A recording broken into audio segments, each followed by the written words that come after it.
Hello, and welcome to Musical Mayhem, where we discuss the things you didn't know, need to know, nor care to know about music, and yet we'll discuss it anyway. Did you know that the eclectic rock star David Bowie was born under the name David Robert Jones, but decided to change it when he took up being a musician? In fact, David Bowie wasn't his original choice for his stage name. Before becoming David Bowie, he was formerly known as Davy Jones, but he had to change it to avoid confusion with the Monkees' lead singer with a similar name, Davy Jones. Someone who also happens to look an awful like Jorma DeCone from The Lonely Island, if I might add. Among Bowie's earlier work was a song titled The Laughing Gnome, and it is considered by his fans to be one of the worst songs he's ever made. It was seen as such a terrible song that when he was doing his greatest hits tour, which was left up to the public to decide, the music magazine NME saw this as an opportunity to do some good old-fashioned trolling and got a majority of Bowie fans to vote for The Laughing Gnome. After it was discovered that the voting was rigged to get the Laughing Gnome to win, the voting was cancelled and the prank fell through with Bowie not singing it. After Bowie had changed his stage name to David Bowie, he released a single titled Can't Help Thinking About Me.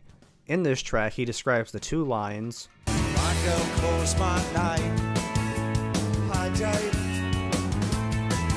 drop in, see you around, come back, if you're this way again," as some of the worst lines he's ever written, but he does not think that the song itself is terrible. One of the defining features of Bowie is his eyes. His eyes appear to be two different colors, with the left being much darker than his right. This, in fact, isn't caused by heterochromia, a disease that causes differently colored eyes, but instead his eyes are a result of a fight he had with one of his friends. Bowie got in a fight with one of his school friends, and in an altercation, his friend managed to cut Bowie's eye with his nail.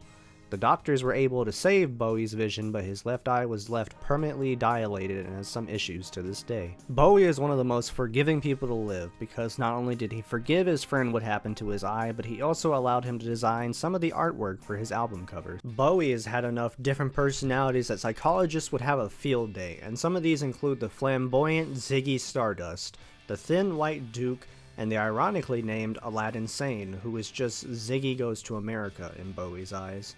The Thin White Duke was, at face value, a very normal character, but was much more than that.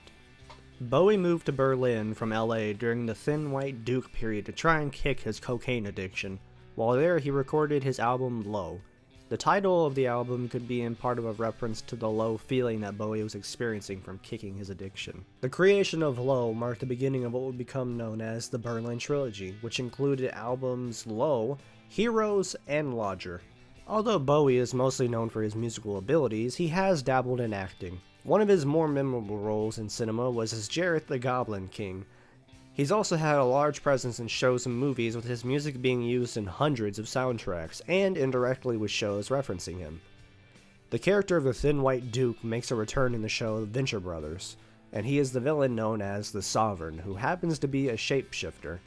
Bowie, sadly, does not voice the character in the show, but the show's creator has wanted Bowie to play the role.